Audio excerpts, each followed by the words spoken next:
pleasure to have you in Ghana and to see for yourselves what is going on. We want to see a significant, solid transformation of this economy. We have made it very clear from when we were campaigning that we are going to make this country the most business-friendly country in Africa.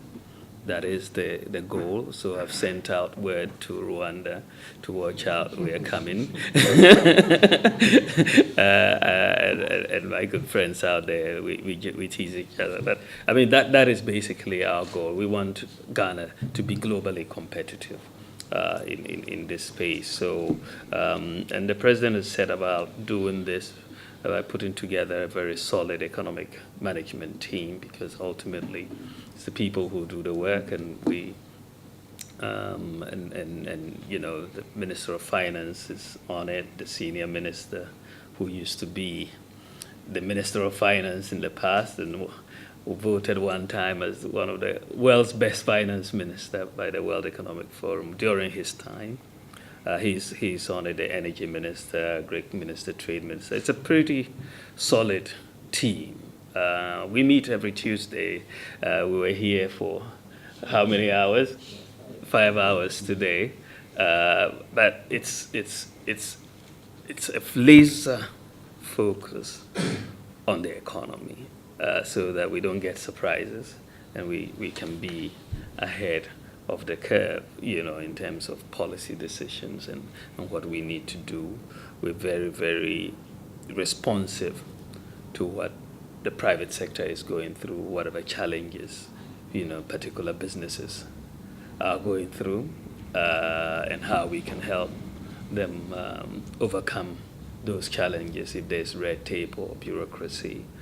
We've made it very clear that we are going to manage the economy in a very fiscally disciplined manner. That is fundamental to everything that you're going to do. That's the fundamental source of all the reforms we intend to do, is solid fiscal discipline. So we've basically taken a number of initiatives. Of course, you know, we decided deliberately not to do a Eurobond this year, to take a breather. We thought it was more responsible to do that, to look at where things were and try to get the economy back onto a growth path and make the assessment going forward when we add more debt and so on. We've begun a process of reprofiling the debt, basically to replace more expensive contracted debt with less expensive short term with longer term, so that the fiscal space can be done. I'm sure you know about the first attempt at doing this. We were able to attract some $2.2 billion of investment into reprofiling the debt, which basically showed that there was market confidence in doing that 15-year, 10-year, 7-year issues. We took a very bold initiative. One of the problems with the budget was that it was a bit rigid over the years. You know, you had the rigidities which were introduced by statutory funds, you know. So the budget was, you know, it divided up even before you could say jack, everything was gone, you know. So much for wages, so much for interest, so much for statutory funds, and you had very little fiscal space to do anything. And we couldn't do, of course, much about interest and wages, but we could attack the statutory funds.